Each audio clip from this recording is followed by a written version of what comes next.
Helen, you're back, Michael said with a grin as I walked into the living room. His overly casual tone immediately set off alarm bells. I am, I replied cautiously, setting my suitcase down. Something about his smug expression didn't sit right with me. What's with the smile? Oh, nothing, he said, waving his hand as if brushing off my question. Then with a flourish, he added, Well, I suppose you'll find out eventually. I made a major business move while you were away. I raised an eyebrow. What kind of move? He leaned back against the arm of the couch, his grin widening. Your jewelry collection, he said, his voice dripping with satisfaction. I sold it. Every piece. And before you get upset, let me just say, you'll thank me later. Your jewels funded my empire. I froze, my heart pounding as his words sank in. My jewelry collection, the pieces I'd spent years curating, some handed down from my mother and grandmother, others purchased with my own hard-earned money. Gone. What did you just say? I asked, my voice low and trembling. Michael laughed, clearly misreading my tone.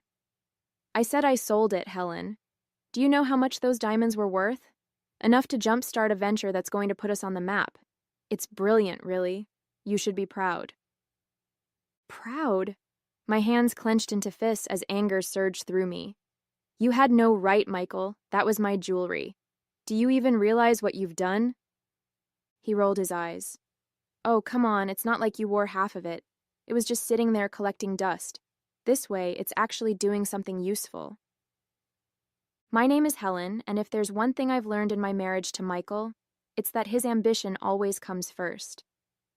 When we met, I admired his drive. He had big dreams, and I believed in them.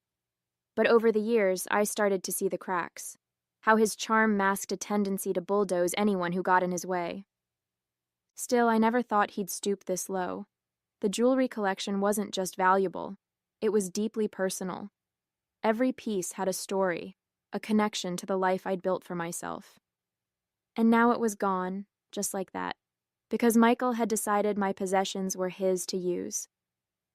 But what Michael didn't know, what made his smug grin so infuriating, was that I wasn't as careless as he thought. A few months ago, after hearing about a string of local burglaries, I'd taken precautions. My most valuable pieces had discreet tracking devices embedded in their clasps. I forced myself to stay calm, hiding the storm of emotions brewing inside me. Michael thought he'd won, but the game had only just begun. That night, I sat in my bedroom, staring at the open drawer where my jewelry box used to be. The empty space felt like a void, a physical reminder of what Michael had stolen from me. The anger bubbling inside me was almost too much to contain. He hadn't just sold jewelry, he'd taken pieces of my history, things I could never replace. The sapphire ring my grandmother had given me on her 80th birthday. The diamond bracelet my mom wore on her wedding day. Even the gold pendant I'd bought for myself after landing my first big job. Every piece meant something, and Michael had tossed them away like they were nothing more than a stepping stone for his empire. My fingers hovered over my phone. I wanted to call him out right then and there, scream at him, demand answers. But I knew better than to confront him when I was this angry. Instead, I opened the tracking app I'd installed months ago. The screen lit up with a map, little red dots scattered across the city. My breath caught as I realized they were still active. My necklace was at a jewelry consignment store downtown. The bracelet? It had already moved to a warehouse in the industrial district.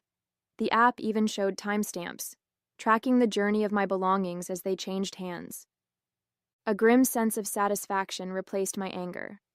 Michael might think he'd pulled one over on me, but I had something he didn't. Evidence. If the tracking data was accurate, I could not only find out where my pieces were, but also prove that Michael had stolen them. I picked up my phone and called Megan, my best friend and the one person I could always count on. Megan, I said as soon as she answered, you're not going to believe what Michael did. What now? She asked, already exasperated. I explained everything, the sale, his smug attitude, the tracking devices. By the time I finished, she was as furious as I was. "Helen, you have to go to the police," she said firmly. "I will," I said, feeling a flicker of determination. "First thing tomorrow." I ended the call and sat back, staring at the glowing dots on the screen. Michael had no idea what was coming, and for once I felt like I had the upper hand.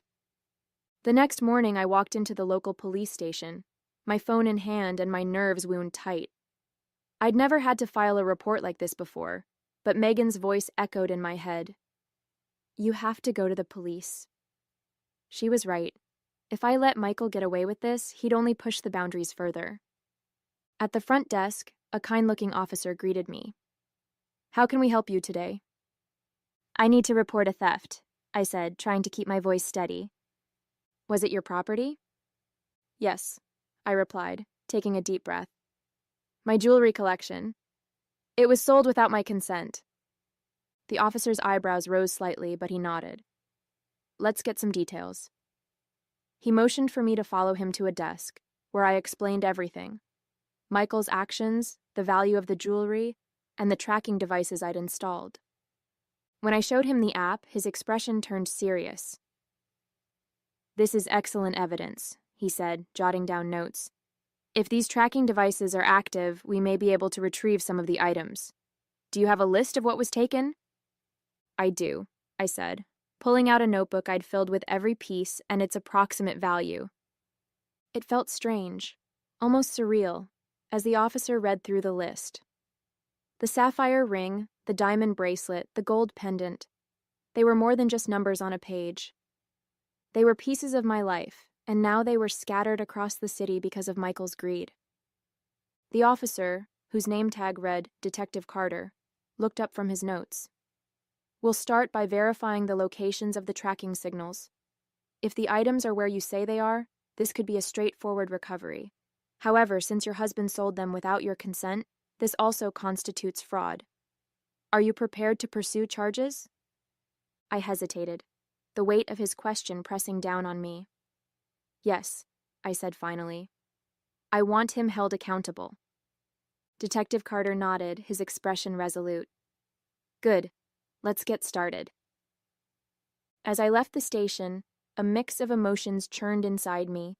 Relief, knowing the police were taking this seriously. Anger, remembering Michael's smug grin when he told me what he'd done. And most of all, determination. For years, I'd let Michael take and take, convincing myself it wasn't worth the fight. But this time was different. This time I was fighting back. By the time I got home, the adrenaline from filing the report had started to fade, leaving me with a mix of exhaustion and anxiety. I replayed the conversation with Detective Carter in my mind, wondering how Michael would react once he realized the police were involved. The thought didn't sit well. Michael had always been good at spinning situations to his advantage, turning himself into the victim no matter how egregious his actions were. I'd seen it before, how he could charm his way out of responsibility with a smile and a clever excuse. But this time, he didn't know I was one step ahead. That evening, Megan came over, a bottle of wine in hand. "Okay," she said, settling onto my couch. "Tell me everything. How did it go at the station?" I filled her in, from the evidence I'd shown Detective Carter to his plan to track down the pieces. She listened intently, her expression a mix of outrage and admiration. "You're handling this better than I would," she said when I finished. "If it were me, I'd probably be at his office flipping desks right now." I laughed despite myself. "Trust me, I've thought about it. But the police have the tracking data, and I think that's my best shot at getting everything back." "Good," Megan said, raising her glass.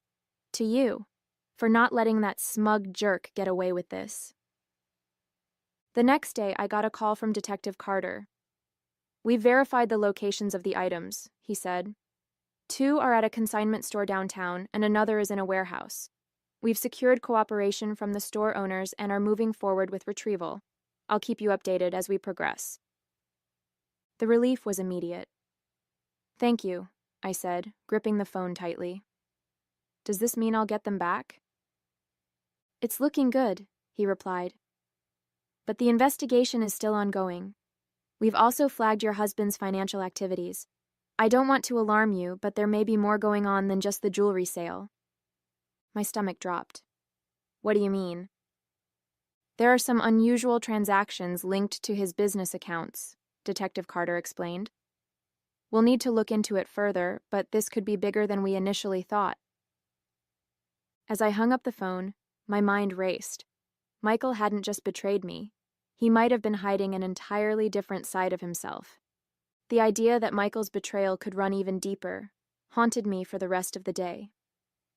I paced the kitchen, replaying Detective Carter's words. This could be bigger than we initially thought. What else had Michael been hiding from me?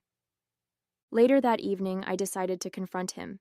If there was more to this than the jewelry sale, I needed to know. When he walked through the door, his smug grin irritated me more than usual. He tossed his keys on the counter and said, "Busy day. What's for dinner?" I didn't even try to hide my anger. "Michael," I said, crossing my arms, "we need to talk. Now." His grin faltered, replaced by a wary expression. "What's wrong?" "What's wrong?" I repeated, my voice sharp. "You stole my jewelry to fund your so-called empire, and now the police are investigating you." The color drained from his face, but he quickly tried to recover. "Police? What are you talking about?" "I didn't steal anything, Helen. That jewelry was just sitting there, collecting dust. I thought you'd be happy it was being put to good use."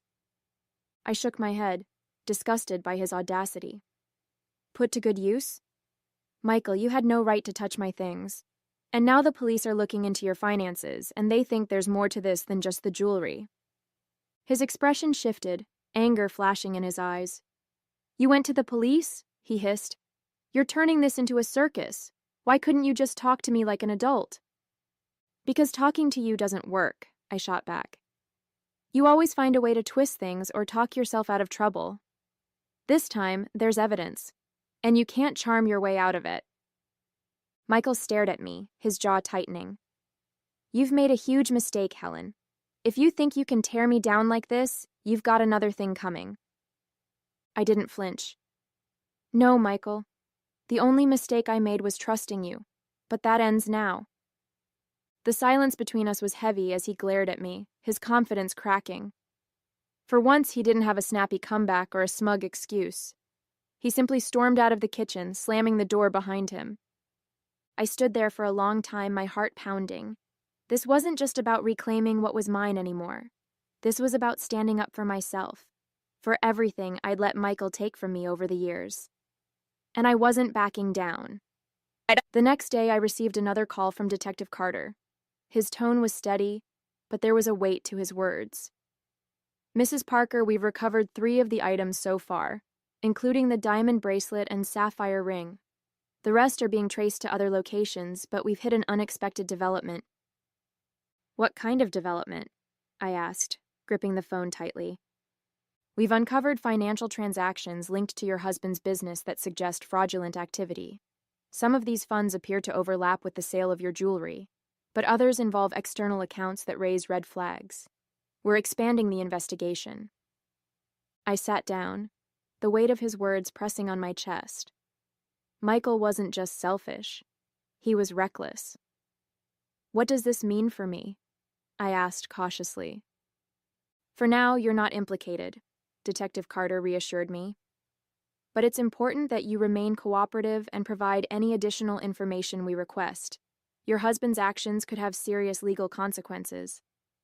I hung up and stared at the phone in disbelief. What had Michael gotten himself into? Selling my jewelry was bad enough, but fraud? I felt like I was living with a stranger, someone I no longer recognized. That evening, I called Megan. "The police think Michael's involved in something bigger," I said, pacing the living room. "They're looking into his business accounts." Megan didn't sound surprised. "Honestly, Helen, I'm not shocked. The way he carries himself, like the rules don't apply to him, it was only a matter of time before it caught up with him." "But how could I not have seen this?" I asked, my voice breaking. "I married him, trusted him, and now everything feels like a lie." Megan's tone softened. You couldn't have known, Helen. He's good at hiding things, at manipulating people. But this isn't your fault. You're doing the right thing by standing up for yourself." Her words gave me some comfort, but the anger and betrayal still churned inside me. Later that night, Michael came home. His usual confidence was gone, replaced by an air of frustration and barely contained rage. "I know what you've been doing," he said, his voice low and venomous. "The police, the bank. Do you have any idea what kind of damage you've caused?" "I didn't cause this, Michael," I said, meeting his glare. "You did. And now you're finally facing the consequences." He laughed bitterly. "You think you've won? This isn't over, Helen." "You're right," I said calmly. "It's not over. But it's out of your hands now." For the first time, I saw fear flicker in his eyes.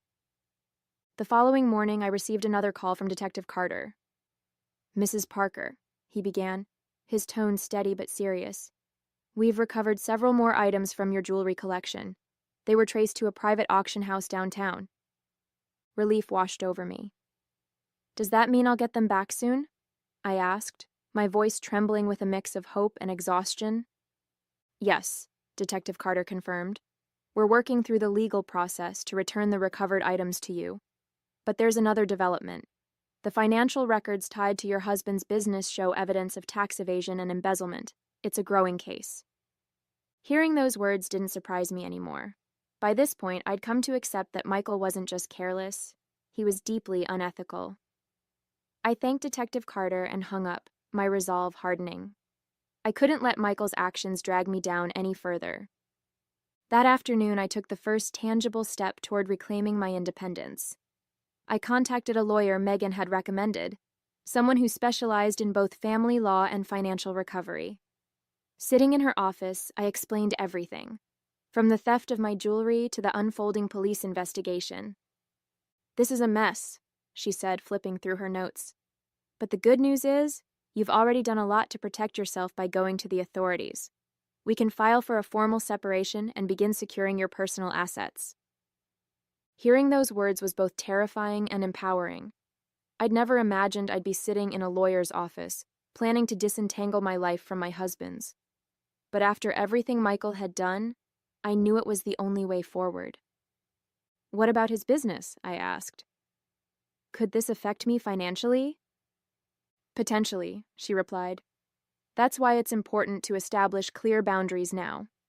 If his business is under investigation, we need to ensure your finances are protected." Later that evening, as I reviewed the paperwork the lawyer had given me, Megan called to check in. "How are you holding up?" she asked. "I'm okay," I said, surprising even myself with the honesty of the statement. "For the first time in weeks, I feel like I'm in control. It's not easy, but I know I'm doing the right thing." "You are," Megan said firmly. "And you're stronger than you realize, Helen. Don't forget that." As I hung up, I glanced at the stack of documents on the table. The road ahead wasn't going to be easy, but for the first time, I felt ready to face it. 2 days later, I met Detective Carter at the station to review the progress of the investigation. "Mrs. Parker," he said, gesturing for me to sit across from him, "we've traced almost all of your jewelry and confirmed it was sold through high-value channels. The auction house and consignment stores involved have provided full cooperation." "That's a relief," I said, feeling a small weight lift off my shoulders. "And Michael? What's happening with him?" Detective Carter leaned forward, folding his hands on the desk. "The evidence against him is significant. Between the unauthorized sale of your jewelry and the fraud tied to his business accounts, the DA is preparing charges. He's not going to walk away from this." Hearing those words filled me with a mix of satisfaction and sadness. Michael's actions had hurt me deeply, but knowing he would face consequences was a step toward justice. That evening, Michael came home late. I was sitting in the living room, surrounded by legal documents and paperwork from the bank. He stopped in the doorway, his face hard and defensive. "What is all this?" he asked, nodding toward the papers. "Divorce filings," I said evenly, not looking up from the page I was reviewing. His eyes widened, and for a moment I saw genuine shock on his face. You're divorcing me? He asked, his voice tinged with disbelief. Yes, Michael, I said, meeting his gaze. This is the end. I won't let you drag me down with you any further. He scoffed, running a hand through his hair. You think you're going to come out of this unscathed? I built everything for us, Helen. Everything I've done was for this family. I laughed bitterly. You didn't do it for us. You did it for yourself. You stole from me, lied to me, and left me to clean up your messes. This family? It was always just about you. He stared at me, his confidence slipping away with each word. You don't mean this? He said finally. You can't mean this. I do, I said firmly, and you'll see just how serious I am when you're served. For the first time since this ordeal began, Michael was speechless. He turned and stormed out of the room, slamming the door behind him. I exhaled deeply, the sound of the door echoing in my ears. This wasn't just the end of my marriage, it was the beginning of reclaiming my life. The next morning, I got a call from my lawyer. Helen, the papers have been filed. Michael will be served later today, she said, her tone professional but empathetic. I let out a breath I didn't realize I was holding. Thank you, I said softly. Helen, I know this is a tough process, she added. But you've handled this with strength and clarity. Keep focusing on your next steps. We're in your corner. After the call, I sat at the kitchen table with my coffee, staring out the window. For weeks, my life had felt like a whirlwind of betrayal, anger, and frustration. But now, for the first time, there was a sense of clarity. The pieces of my jewelry were being recovered, the police investigation was progressing, and the divorce filings marked a definitive break from the chaos Michael had brought into my life. That afternoon, Detective Carter called with more updates. Mrs. Parker, I wanted to let you know that charges are being formally filed against your husband. Between the unauthorized sale of your property and the financial fraud linked to his business accounts, he's facing multiple counts. I felt a wave of relief wash over me. Does this mean I'll be able to recover everything he sold? It's likely, Detective Carter replied. The evidence is strong, and the cooperating parties have agreed to release the items back to you as soon as the case progresses. But more importantly, the justice system is holding him accountable. Thank you, I said, my voice steady. When I hung up, I realized something profound. I wasn't angry anymore. I wasn't consumed by the betrayal or the need to make Michael pay. I was simply ready to move on. That evening, I met Megan for dinner. She raised her glass with a grin. To Helen, she said, the woman who didn't just survive, she thrived. I laughed, clinking my glass against hers. I don't know if I'd call it thriving just yet, but I'll take it. Megan leaned in, her expression serious. You're stronger than you think, Helen. You took control when it mattered most. Don't forget that. Her words stayed with me as I drove home that night. For years, I'd let Michael's ambition overshadow my own sense of self-worth. But now, as I looked ahead, I saw nothing but possibilities. A week later, I received a call from Detective Carter. Mrs. Parker, he said, his tone lighter than before. I wanted to let you know we've recovered all but one piece of your jewelry.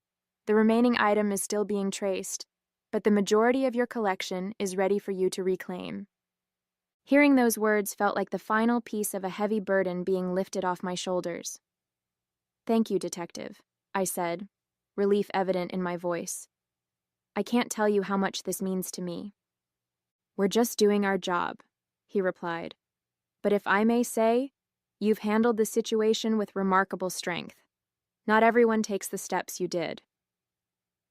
After the call, I made my way to the precinct to collect the recovered items. As I held the sapphire ring my grandmother had given me and the diamond bracelet from my mother, I felt a deep sense of closure. These weren't just pieces of jewelry. They were symbols of the life I'd worked so hard to preserve, now returned to me. The day Michael was formally charged, I received a curt message from him. You really had to drag this out, didn't you? I hope you're happy now. I didn't respond. There was no point. Michael had made his choices, and now he was facing the consequences. My energy was better spent on myself, on rebuilding, on moving forward. That evening, I went through the remaining paperwork with my lawyer. Once the divorce is finalized, your financial separation from him will be complete, she said. His debts won't touch you. Thank you, I said, feeling a weight lift. That's exactly what I need. It wasn't until later that night, sitting in my quiet, newly peaceful home, that I realized how much had changed. The betrayal, the anger, the hurt, it was all still there, but it no longer consumed me. I'd learned how to set boundaries, how to fight for myself, and how to let go of what I couldn't control. Megan called to check in, her usual upbeat tone lifting my spirits. So, what's next for Helen Parker? She asked. Honestly, I said, smiling for the first time in what felt like forever. Anything I want. As I hung up, I looked around my home. Not just a house, but my space, reclaimed and safe. For the first time in years, I felt like I could truly breathe. Michael's actions had tested me in ways I never expected, but I'd come out stronger. And now my future was finally mine to define.